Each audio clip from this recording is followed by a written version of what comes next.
મિત્રો, શ્રીફળના છોતરાને ફેંકશો નહીં, તે દર મહિને તમારા 400 થી 500 રૂપિયા બચાવશે. તો કઈ રીતે બચાવે છે તે આપણે વિડીયોમાં આગળ જોઈએ. અને પાછા એની સાથે આપણે અમુક વસ્તુઓને મિશ્રણ કરીશું, જેથી આપણને ખૂબ જ ઉપયોગી બની જશે અને દરરોજ આપણને ઉપયોગમાં આવશે. તમને બધાને પણ આ વિડીયો ખૂબ જ ઉપયોગી છે અને ગમશે પણ ખરો. આ રીતે મેં થોડા ફૂલ પીળા લઈ લીધા છે અને સૂકવી નાખ્યા હતા. ગુલાબની પાંદડીઓ પણ સૂકવી નાખી હતી અને આ છે નારિયેળના છાલા.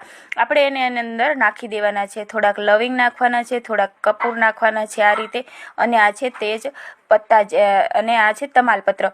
આ રીતે આપણે આટલી વસ્તુઓ નાખી શકીએ છીએ. આનાથી વધારે પછી આપણે આને ફેરવી લેવાનું છે મિક્સચરની અંદર અને સરસ મજાનું આવું એકદમ ઝીણું કરી લેવાનું છે. અને તો છતાં પણ એમાં રહી જાય તો આપણે ગળી લેવાનું છે, ચારણીથી ચાળી લેવાનું છે. અને ચંદન પાવડર મેં 2 ચમચી ઉમેર્યો છે અને દેશી ઘી. આ બધું જ સરસ રીતે મિક્સ કરી અને પછી આપણે થોડુંક એમાં બાઇન્ડિંગ માટે ગુલાબજળ એડ કરેલું છે. પછી આ રીતે આપણે એને બાઇન્ડ કરી દેવાનું છે અને પછી એમાંથી નાના નાના આ રીતે આપણે ધૂપ બનાવી લેવાના છે. ખરેખર છે ને ઉપયોગી આઈડિયા. આ ધૂપ આપણને રોજ જે ઉપયોગમાં આવશે અને આની સુગંધ તો એટલી સરસ આવશે ને, તમે બહારની અગરબત્તી લાવવાનું તો ભૂલી જ જશો.